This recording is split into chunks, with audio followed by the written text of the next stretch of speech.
शोना रे शोना रे शोना रे शोना, शोना रे शोना रे शोना रे शोना।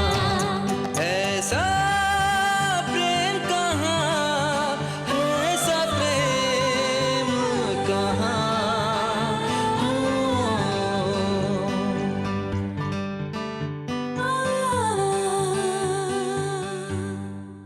देवी चौधरानी का संदेश है कि आपने शादी से इनकार करके अच्छा नहीं किया। How dare you talk to me like that? Body, तुम यहाँ? ये क्या तरीका है किसी के रूम में घुसकर तलाशी लेने का? कमला, तुझे पूरा यकीन है कि रमेश बाबू तुझे कहकर गए कि वो शहर से बाहर जा रहे हैं? हाँ। अब तुझे कैसे बताऊं कि रमेश बाबू झूठ बोल रहे हैं? वो इसी शहर में है। मैं रमेश को बॉडी की जिंदगी से खेलने नहीं दे सकता। कुछ तो बात है काका, जो रमेश हमसे छुपा रहा है। रमेश को कोई हक नहीं बनता कि वो इसकी सजा मेरे परिवार वालों को दे। आज उसे मेरे सारे सवालों के जवाब देने होंगे।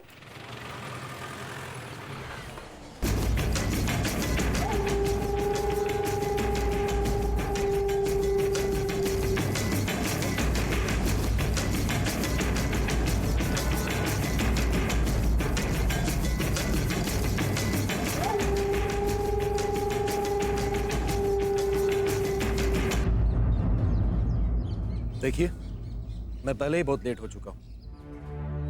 आपको जो भी कहना है जल्दी कहिए। जल्दबाजी के नतीजे हमेशा गलत ही होते हैं रमेश बाबू। अब देखिए ना, हमारे और उमाकांत के लाख समझाने के बावजूद भी आपने शादी से इनकार कर दिया। हम आपको हेम से शादी करने के लिए अच्छी खासी रकम दे सकते हैं, इसलिए आपको फैसला सोच समझ कर करना चाहिए। देखिए, ये मेरा पर्सनल मामला है। और मेरा भी पर्सनल मामला है। मैं यहाँ आपका इंतजार इसलिए नहीं कर रहा कि इंतजार इंतजार इंतजार, बरसों की मेहनत और इंतजार के बाद मैंने ये बिसात बिछाई है। तब जाकर आनंदो इसमें फंसा है, और आपका एक इनकार हमारी सारी चाल बिगाड़ देगा। और कोई देवी का खेल बिगाड़े, ये देवी को बर्दाश्त नहीं। इसलिए हमारी बात मान लो और हमसे सौदा पक्का करो, फायदे में रहोगे। देखिए, मेरे पास जितना है उतना काफी है। अपनी जरूरतों को पूरा करने के लिए मुझे आपके सामने घुटने टेकने की जरूरत नहीं। और अगर बात चाहत की हो तो? जरूरत और चाहत में फर्क होता है रमेश बाबू। जरूरतें तो फिर भी कम कर सकेंगे, मगर चाहत का क्या करेंगे? हेम से आपकी क्या दुश्मनी है? हेम की दुश्मनी उसकी अपनी किस्मत से है, जो वो आनंदों की बेटी है। मेरी लड़ाई आनंदों से है। और आपने वो कहानी तो सुनी ही होगी जिसमें राजा की जान उसके तोते में होती है। एक बात अच्छे से समझ लीजिए, मुझे ऐसे लोग बिल्कुल पसंद नहीं जो अपने फायदे के लिए दूसरों के जज्बातों से खेलें, उनकी मजबूरी का फायदा उठाएं। वाह रमेश बाबू वाह। हमने सुना है दुनिया में सब कुछ मिलता जाता है, बस एक ही चीज है जो नहीं मिलती, अपनी गलती। और आज आपने ये बात कहकर उसे साबित भी कर दिया है। और आप तो दूसरों के जज्बातों का इस्तेमाल नहीं करते, बल्कि उनके साथ खेलते हैं, उन्हें तकलीफ पहुंचाते हैं, वो भी बड़ी खामोशी से। एक लड़की वहां आपके घर में आपके लिए आंखें बिछाए बैठी है, और आप यहाँ हेम के साथ प्रेम के गीत गा रहे हैं। ये दोनों के जज्बातों का खून करना ही है। ये सब आपको कैसे पता? हम एक ही नदी के दो किनारे हैं, और आपको मेरी बात माननी ही पड़ेगी। आप मेरी बात मान लीजिए और ये सौदा पक्का कर लीजिए, वरना अपनी बात मनवाने के और भी तरीके आते हैं मुझे। आपको क्या लगता है अपनी दौलत और धमकियों से आप मुझे डरा पाएंगी? तो एक बात अच्छे से समझ लीजिए, बाजार में हर चीज खरीदी नहीं जा सकती। सौदा उन्हीं का होता है जो बिकाऊ। अच्छा होगा कि आप बैठ जाएं। मुझे तमाशा बनाना पसंद है, बनना नहीं। आपके आसपास नाचने वाले बहुत से लोग होंगे, लेकिन रमेश उनमें से एक नहीं है। ये बात आप अच्छे से समझ लीजिए। मैं वही करूंगा जो मुझे ठीक लगता है, समझिए आप। और आपने क्या कहा? हम एक ही नदी के दो किनारे, तो फिर तो आपको यह भी पता होगा कि किनारे कभी मिलते नहीं। ये बेइज्जती तुम्हें बहुत महंगी पड़ेगी रमेश बाबू, बहुत महंगी।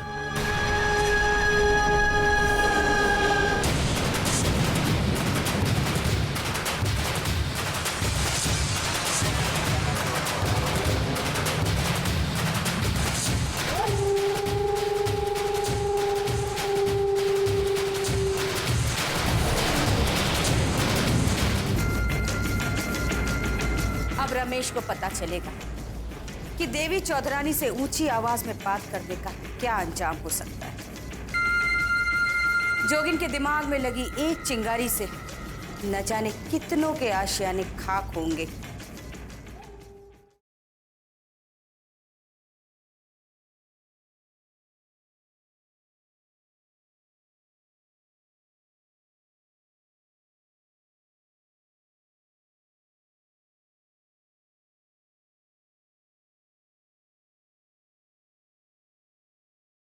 ऐसा प्रेम कहाँ।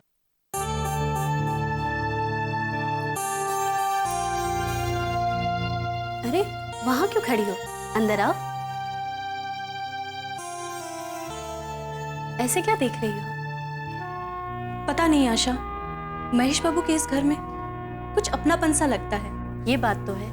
अब मुझे ही देख लो, मुझे कभी लगा ही नहीं कि मैं महेश बाबू की मरीज हूँ। इस घर ने मुझे अपना बना ही लिया। अब तुम आ गई हो, देखना ये घर भी तुम्हें अपना बना ही लेगा। सच कह रही हैं आप। कुछ तो बात है इस घर में। इसका कारण खुद महेश बाबू है। कहते हैं जिस घर में जैसे लोग रहते हैं उस घर का वातावरण वैसा ही हो जाता है। महेश बाबू एक अच्छे इंसान हैं और सबसे अच्छी बात यह है कि वो लोगों को और उनकी भावनाओं को समझते हैं। और सबसे अच्छी बात यह है कि उनके घर की तरह उनका दिल भी बहुत बड़ा है। सही कहा, लोगों से ये पत्थर की दीवार से घर बनता है। आपका और महेश बाबू का कोई रिश्ता ना होते हुए भी आप दोनों एक परिवार की तरह रहते हैं। मेरा भाग्य देख लो, हमारा रिश्ता और घर दोनों है, मगर हम दोनों दो दीवारों के बीच में रहते हैं। कभी कभी बहुत अकेलापन महसूस करती हूँ। वो कहते हैं ना, हर बात में कोई अच्छी बात छुपी होती है। अब देख लो ना, मैं शहर में गिनी चुनी लोगों को पहचानती थी, अब मुझे आपके रूप में एक बहुत अच्छी सहेली मिल गई है। और यही बात मैं तुमसे कहना चाहती हूँ कि मुझे अपनी पुरानी जिंदगी के बारे में कुछ भी याद नहीं है। कौन मेरे अपने हैं, किससे रिश्ते जुड़े हैं, बस महेश बाबू ने इतना बताया था कि मैं उन्हें शादी के जोड़े में मिली थी। मेरी मांग भरी हुई थी। मायके के साथ साथ ससुराल के रिश्ते भी जुड़े हुए थे, लेकिन जितनी तेजी से सब मिला था उतनी ही तेजी से सब छीन गया। मेरी हालत एक खामोश खंडर सी हो गई है, जैसे अपने दूर हो गए हैं। जब से तुमसे मिली हूँ ऐसा लगता है अगर मेरी कोई छोटी बहन होगी तो वो बिल्कुल तुम्हारे जैसी होगी।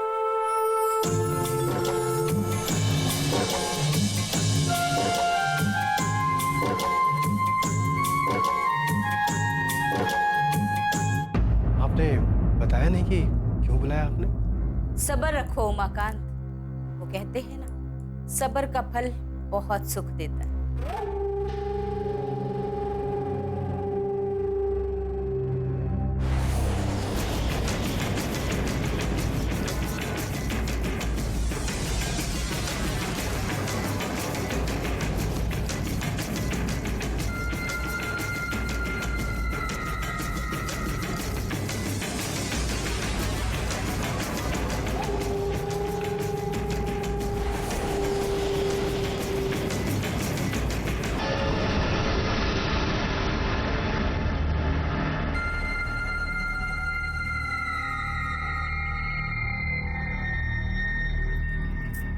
ये तुम्हारी ईमानदारी के लिए उमाकांत,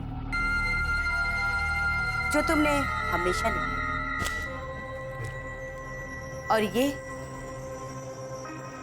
ये तुम्हारी हिम्मत और चालाकी के लिए, जिसका इस्तेमाल तुमने हमेशा हमारे इशारों पर किया।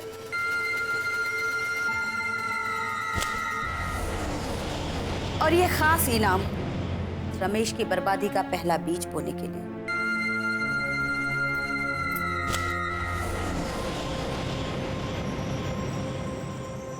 देखना उमाकांत, हम इस तबाही के पौधे को किस तरह सींचते हैं। अब रमेश को पता चलेगा कि देवी चौधरानी से ऊंची आवाज में बात करने का क्या अंजाम हो सकता है। जोगिन के दिमाग में लगी एक चिंगारी से न जाने कितनों के आशियाने खाक होंगे। अगर तुम मुझसे प्यार करते हो तो तुम्हें मुझसे शादी से इनकार क्यों है? देखो है, दुनिया में शादी सब कुछ नहीं होती। तुम्हें तो बस अपनी मांग में सिंदूर डालकर खुद को यह प्रूफ करना है कि तुमने जो सोचा सो कर दिखाया।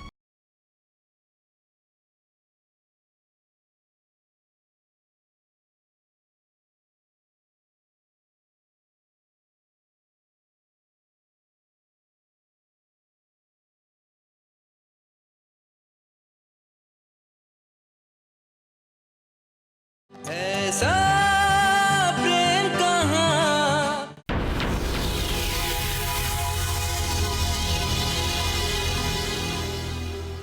हेम से आपकी क्या दुश्मनी है? हेम की दुश्मनी उसकी अपनी किस्मत से, जो वो आनंदों की बेटी है। मेरी लड़ाई आनंदों से, ये दोनों के जज्बातों का खून करना ही है। आप मेरी बात मान लीजिए और ये सौदा पक्का कर लीजिए, वरना अपनी बात मनवाने के और भी तरीके आते हैं मुझे। आपको क्या लगता है अपनी दौलत और धमकियों से आप मुझे डरा पाएंगी? हम एक ही नदी के दो किनारे हैं और आपको मेरी बात माननी ही पड़ेगी। और आप तो दूसरों के जज्बातों का इस्तेमाल नहीं करते, बल्कि उनके साथ खेलते हैं। एक लड़की वहां आपके घर में आपके लिए आंखें बिछाए बैठी है और आप यहाँ हेम के साथ प्रेम के गीत गा रहे हैं।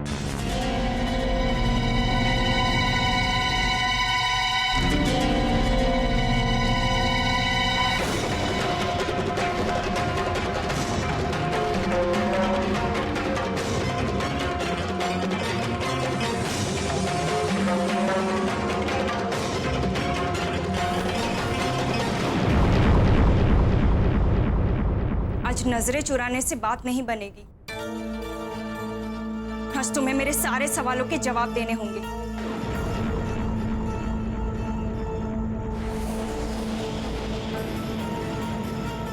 कैसे सवाल? रमेश, तुम मुझसे प्यार करते हो ना? हेम, ये कैसा सवाल है? तुम्हें कोई शक है? हाँ? नहीं, कोई शक नहीं है। मगर मैं बाकी लोगों को कैसे यकीन दिलाऊं कि तुम सच कह रहे हो? तुम कहना क्या चाहती हो? हाँ? अगर हम दोनों एक दूसरे से प्यार करते हैं तो लोगों को मुझे अकेले ही जवाब क्यों देने पड़ रहे हैं? हेम देखो, ये पहेलियां बुझाना बंद करो, साफ साफ बोलो तुम कहना क्या चाहती हो? साफ साफ पूछती, अगर तुम मुझसे प्यार करते हो तो तुम्हें मुझसे शादी से इनकार क्यों है? क्यों नहीं कर लेते मुझसे शादी? देखो हेम, दुनिया में शादी सब कुछ नहीं होती। इससे हटकर भी बहुत सारी जिम्मेदारियां हैं, बहुत सारी सिचुएशंस है, बहुत सारी प्रॉब्लम्स हैं। मगर नहीं, तुम ये सब बातें क्यों समझोगे? बस अपनी पड़ी रहती है। तुम्हें तो बस अपनी मांग में सिंदूर डालकर खुद को यह प्रूफ करना है कि तुमने जो सोचा सो कर दिखा। तो ठीक है, मैं आज तुम्हारी ये छवि पूरी कर देता हूं। हम आज ही अभी इसी वक्त शादी करेंगे। चलो मेरे साथ देवी मां के मंदिर। रमेश, ये क्या कर रहे हो? मुझे छोड़ो। बहुत हो गया है। तुम जैसा कहती हो मैं वैसा नहीं। हर कोशिश करता हूं कि तुम खुश हो, मगर क्या तुमने कभी जानने की कोशिश की है कि मैं किस दौर से गुजर रहा हूं? हाँ? तुम्हें तो सिर्फ एक ही धुन सवाल, तो ठीक है, चलो मेरे साथ, चलो। रमेश, मैंने तुमसे ऐसा कुछ नहीं कहा कि तुम इस तरह से रिएक्ट कर रहे हो। आखिर तुम्हें हो क्या गया? पागल हो गया हूं मैं। हिम, तुम्हें क्या लगा मैं तुम्हारे जज्बातों के साथ खेल रहा हूं? तुम्हें धोखा दे रहा हूं? छोड़ो मुझे दर्द हो रहा है।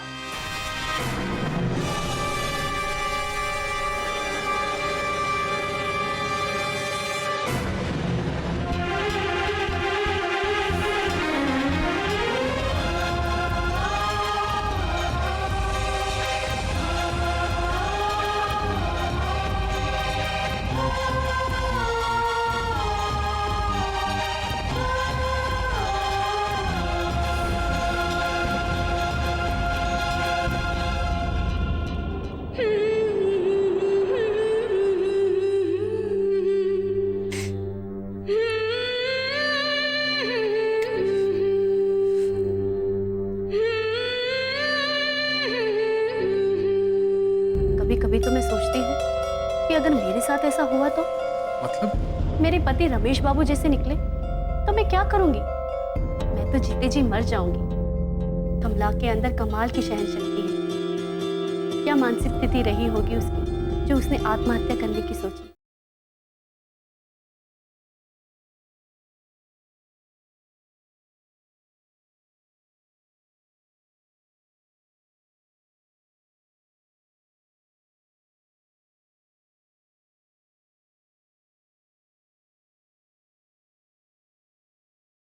ऐसा प्रेम कहाँ। ओह सरप्राइज, तुम कब आई? अभी आई। क्यों, आपको जलन हो रही है कि हम सहेलियां साथ में मजे कर रहे हैं? नहीं, ऐसा नहीं है। इनफैक्ट मुझे तो बहुत खुशी है कि तुम दोनों को एक दूसरे की कंपनी मिल गई। कमला अकेली महसूस कर रही थी तो मैंने उसे कहा यहीं रुक जा। ये तो बहुत अच्छा किया तुमने। और कमला, तुम प्लीज इसे अपना ही घर समझना। किसी भी चीज की जरूरत हो बिना किसी हेजिटेशन के बोल देना, ठीक है? और आशा, तुमने रमेश बाबू को तो बता दिया है ना कि कमला हमारे यहाँ रुक रही है? कहीं सहेली से बात करने के चक्कर में भूल तो नहीं गई ना? और उधर बेचारे रमेश बाबू कमला को लेकर परेशान रहेंगे। कहीं महेश बाबू के मुंह से रमेश बाबू के क्लब में मिलने वाली बात ना निकल जाए। हाँ हाँ महेश बाबू, भूख लग रही है। कमला, तुम खाना गर्म करो, तब तक मैं आती। ठीक है, मैं कर देती हूँ।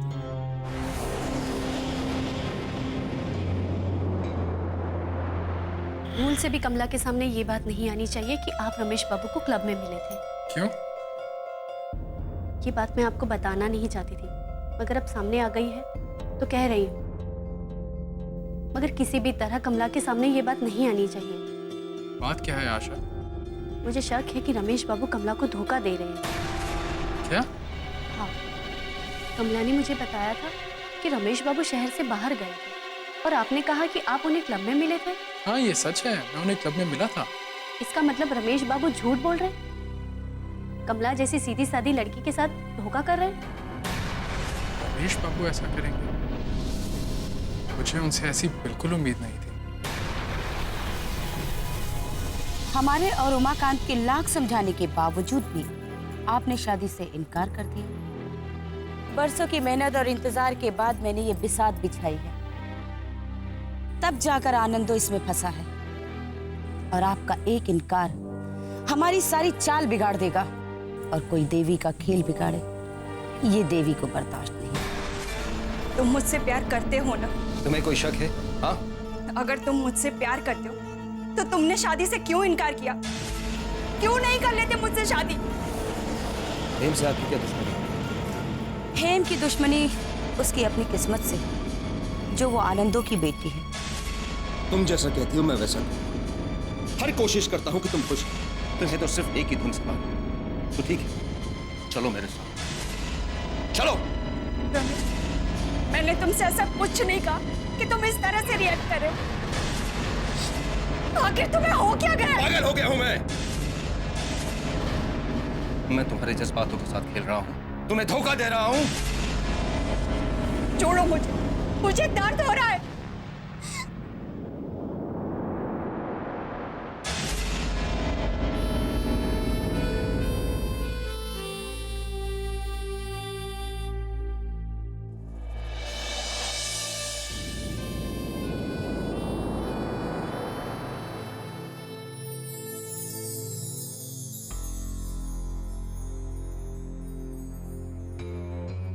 रमेश बाबू को ऐसा नहीं करना चाहिए था। मैं समझ सकती हूँ, अगर ये बात कमला के सामने आई तो उस पर क्या बीतेगी। कभी कभी तो मैं सोचती हूँ कि अगर मेरे साथ ऐसा हुआ तो। मतलब ये कि अभी मुझे कुछ याद नहीं है। क्या हुआ था मेरे साथ, मेरे पति कैसे हैं, मगर जब मुझे सब याद आ जाएगा और मैं अपने पति से मिलूंगी, उस समय मेरे पति रमेश बाबू जैसे निकले तो मैं क्या करूंगी। मैं तो जीते जी मर जाऊंगी। कमला के अंदर कमाल की सहन शक्ति है। क्या मानसिक स्थिति रही होगी उसकी जो उसने आत्महत्या करने की सोची। वो तो अच्छा हुआ कि आपने उसे बचा लिया। आशा, मैंने रमेश बाबू को कितना समझाया कि कमला एक सेंसिटिव लड़की है, उसकी फीलिंग्स का ख्याल रखें, उसकी खुशी का ख्याल रखें। लेकिन जैसे मेरी बातों का उन पर कोई असर पड़ा ही नहीं। मुझे समझ नहीं आता कि रमेश बाबू इतने इनसेंसिटिव कैसे हो सकते हैं। शर्म आनी चाहिए रमेश बाबू को कि वो कमला के जज्बात के साथ खिलवाड़ कर रहे हैं। मुझे तो कमला की चिंता होने लगी है। खाना लगा दीजिए, चलिए आइए।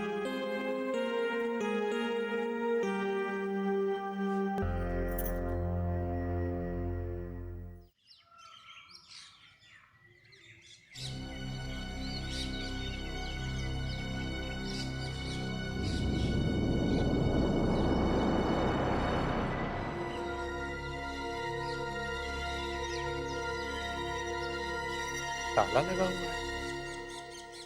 ये कमला कहाँ गई? अरे दादा, यहाँ कमला रहती है, वो कहाँ गई? पता नहीं, कल रात से ताला लगा हुआ। अच्छा, धन्यवाद। कल रात से ताला लगा हुआ है। आखिर कमला जा कहाँ सकती है?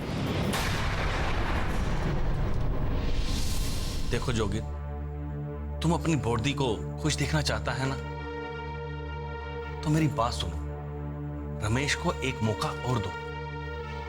मगर बाबा, आपको नहीं पता दुनिया बाहर कैसी कैसी बातें कर रही है। हमेशा सवालों के जवाब मांगती रहती है कि हेम कब शादी कर रही है, रमेश क्या कह रहा है। मैं उनके सवालों के जवाब कैसे दूं? ये कहूं कि ये जो सारी तैयारियां की हैं, ये एक भद्दा मजाक है। देखो जोगिन, दुनिया के कहने पर चलकर कुछ हासिल नहीं होगा। मुझे समझ नहीं आ रहा कि आप रमेश में कौन सी खुशियों का चिराग देख रहे हैं, मगर आने वाले समय में मुझे अंधेरे के सिवा और कुछ भी नहीं दिखाई दे रहा है।